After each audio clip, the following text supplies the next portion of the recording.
ချင်းမှုကသူ့ရဲ့တတိယမြောက်မျက်လုံးကိုဖွင့်လိုက်ရုံနဲ့ဧကရကြီးအသက်မရှိတော့တာကိုချက်ချင်းတွေးလိုက်ရတယ်ဆေးကြိုဖို့အချိန်မမီတော့တာနဲ့မျက်စေးတွေကိုဆေးရည်ဖြစ်အောင်တခါတည်းခြေဖြတ်လိုက်ရတယ်ပြီးတော့စေကရစ်ရဲ့ခန္ဓာကိုယ်ပေါ်ကအချုပ်အပ်တွေကနေတဆင့်ဆေးရည်ကိုဧကရစ်ခန္ဓာကိုယ်ရဲ့အတင်းအကျပ်ထဲသွင်းပေးခဲ့တယ်ချင်းမှုတယောက်စေကရစ်ကိုဆေးရည်သွင်းပေးဖို့အာယုံစိုက်နေချိန်မှာစီပွားပွားကတော့နေဝင်ချိန်ကိုကြည့်ပြီးစိုးရိမ်နေခဲ့တယ်ချင်းမှုကစေကရစ်ကိုဆေးရည်တစ်စုံထိုးပေးပြီးနောက်ဘွား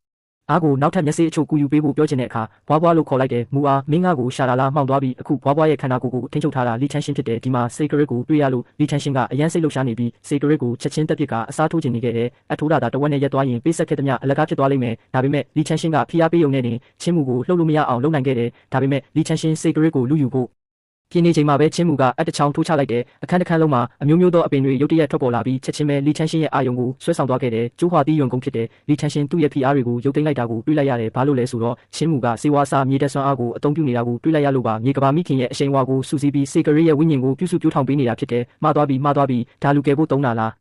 သူအရန်ထူးဆန်းတဲ့မိစ္ဆာပညာရက်ကိုချင်းမှုလက်ထဲရောက်မှဘာလို့သာသနာပြုပညာရက်ဖြစ်သွားရတာလဲအံ့ဩစရာပဲငါတို့ကောင်းကင်မိစ္ဆာကိုင်းရဲ့မျက်နှာကိုတကယ်ရှက်ခွဲလိုက်တာပဲချင်းမှုကတော့တက်ပြင်းတစ်ချက်ချလိုက်နိုင်တယ်ဆရာတခင်ပြောတာတကယ်မမှားပါဘူးဒီလီချန်ရှင်ကတကယ်ပဲကြင်ကြံခြင်းမှာယူသွနေတာဖြစ်တယ်ဒါနဲ့ပဲသူကကျိုးဟွာလင်ကုန်းကိုဆက်လက်ထုတ်ဖော်ပြီးစေကရစ်ခန္ဓာကိုယ်ထဲကငုတ်ရှိုးနေတဲ့ယောဂတွေကိုချစ်ဖြတ်ပေးခဲ့တယ်တော်တော်လေးစိတ်ဝင်စားဖို့ကောင်းတာပဲလီချန်ရှင်စိတ်ပါဝင်စားသွားခဲ့ပြီဘာလို့လဲဆိုတော့သူကတာယူထမ်းမိုးချမ်းကိုတုံးပြီးအပြင်ကလူယူတာဖြစ်တယ်တခြားသူတွေရဲ့ဖန်တီးမှုနဲ့ကောင်းကင်မြေပြင်ရဲ့ဖန်တီးမှုကိုလူယူတာဖြစ်တယ်ဒါပေမဲ့ချင်းမှုကတော့အတွင်းကနေထုတ်ယူတာကိုသူတွေးလိုက်ရတယ်ဒီလိုကြင်ကြံတာကစိတ်ဝိညာဉ်နဲ့ခန္ဓာကိုယ်ကိုတည်ငြိမ်စေရုံနဲ့မကပဲမိမိရဲ့ပါရမီအရေးသွေးကိုပါမြင့်တင်ပေးနိုင်တဲ့လူတစ်ယောက်မွေးရပါပါရမီအရေးသွေးကိုပြောင်းလဲဖို့အရန်ခက်ခဲတယ်ဆိုတာသိထားရမယ်ဒါကြောင့်စာတင်ရတာကြိုက်တဲ့ဒီဖိုးကြီးကမသိလိုက်ပဲတညလုံးထိုင်ကြည့်နေခဲ့တယ်မိုးလင်းမှသူတတိဝင်လာခဲ့တဲ့ချင်းမှုဆိုတဲ့ကလေးလေကနီးလန်းတွေအများကြီးထုတ်သုံးပြခဲ့တာကအချိန်ဆွဲဖို့အတွက်ပဲဖြစ်တယ်ဒီညတော့မင်းလွတ်မြောက်သွားပါပြီမနေ့ဖြန်ညကြရင်မင်းတို့ကိုတက်ပြစ်မယ်သူစကားအဆုံးမှာပဲစီပွားပွားကခန္ဓာကိုယ်ကိုပြန်ထိန်းချုပ်လိုက်တယ်ချင်းမှုရဲ့လှည့်ကွက်ကြောင့်တညလွတ်မြောက်သွားမှန်းသိလိုက်ရတော့စီပွားပွားလည်းတက်ပြင်းချနိုင်ခဲ့တယ်ဒီအချိန်မှာစေကရစ်ရဲ့အသက်တက်ကတော်တော်လေးပြန်ကောင်းလာခဲ့ပြီးဒါကြောင့်ချင်းမှုကကျိုးဝါချမ်းမိုးကုန်းကိုဖြည့်ကြည့်ဖို့စမ်းသပ်ချင်ခဲ့တယ်သူ့ရဲ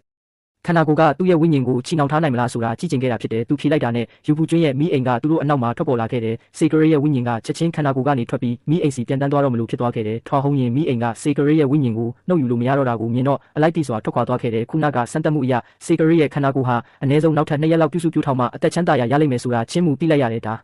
ါပေမဲ့လီချန်ရှင်ဆိုတဲ့ပြဿနာကြီးကိုဘယ်လိုရင်ဆိုင်ရမလဲမကြမီညမောင်လာခဲ့တယ်လီချန်ရှင်ကဂရိအတိုင်းရောက်ရှိလာခဲ့တယ်သူ့ရဲ့အတန်ကိုကြားလိုက်ရုံနဲ့စေကရစ်စိတ်မထိန်နိုင်တော့မလို့ဖြစ်သွားခဲ့တယ်ချင်းမှုကလန့်သွားပြီးစေကရစ်ကိုမြန်မေ့ရော့ဖြစ်အောင်တတိလစ်စေခဲ့ရတယ်ဒီနေ့မင်းနီလန်းတစ်တွေမထုတ်ပြနိုင်ရင်ငါစေကရစ်ကိုတက်ပစ်မယ်ဒါပေမဲ့သူချင်းမှုကိုတွေးလိုက်ရတဲ့အခါအံ့ဩသွားခဲ့တယ်ဘာလို့လဲဆိုတော့ချင်းမှုရဲ့ကြက်ရှင်ကျွန်းပုံစံကသူ့ထက်လုံးဝခြားနားနေလို့ဖြစ်တယ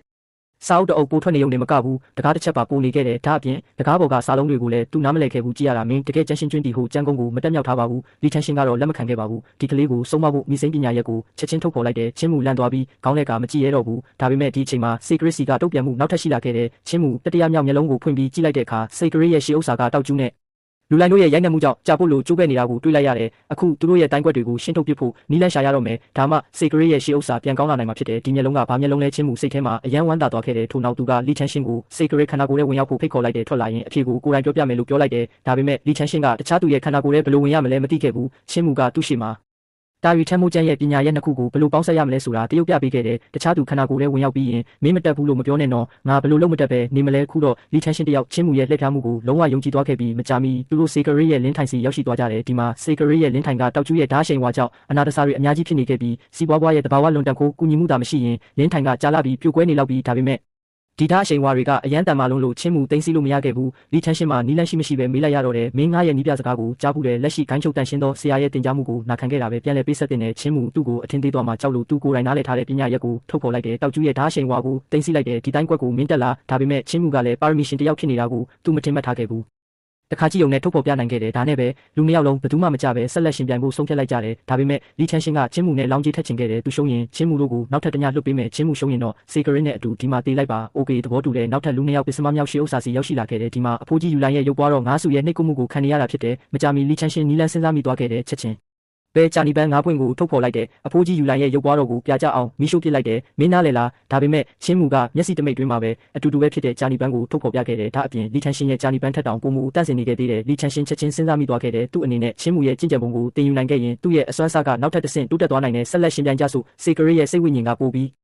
ပြ ပျက်စီးသွားခဲ့ပြီးကယ်တင်နိုင်ခဲ့ရင်တောင်အသုံးမကျတဲ့သူဖြစ်သွားလိမ့်မယ်လီချန်ရှင်ကချင်းမူဘာကြောင့်ဒီလောက်အပင်ပန်းခံနေရတယ်လဲဆိုတာနားမလည်ခဲ့ဘူးချင်းမူစီကနေဆရာသခင်ကနိုင်ငံတော်ဆရာနဲ့စေကရစ်ကိုအတိအမှတ်ပြုထားတာကိုသိလိုက်ရတယ်စေကရစ်ရဲ့ခံယူချက်ကတန်ရှင်သောဂိုင်းနဲ့လုံးဝကန့်ညီနေခဲ့တာဖြစ်တယ်ဆရာသခင်ကတစ်ချိန်ကသူ့ကိုဆုံးမခဲ့တာကိုတတိယသွားပြီးချင်းမူကအသက်ဘေးကိုမငြင်းမညူပဲစေကရစ်ကိုကယ်တင်ချင်နေတာကိုမြင်တော့လီချန်ရှင်သူ့အတွက်စင်ကြေတစ်ခုရှာလိုက်တယ်ဒီညစေကရစ်ရဲ့အသက်ကိုငါမင်းအတွက်ကာကွယ်ပေးမယ်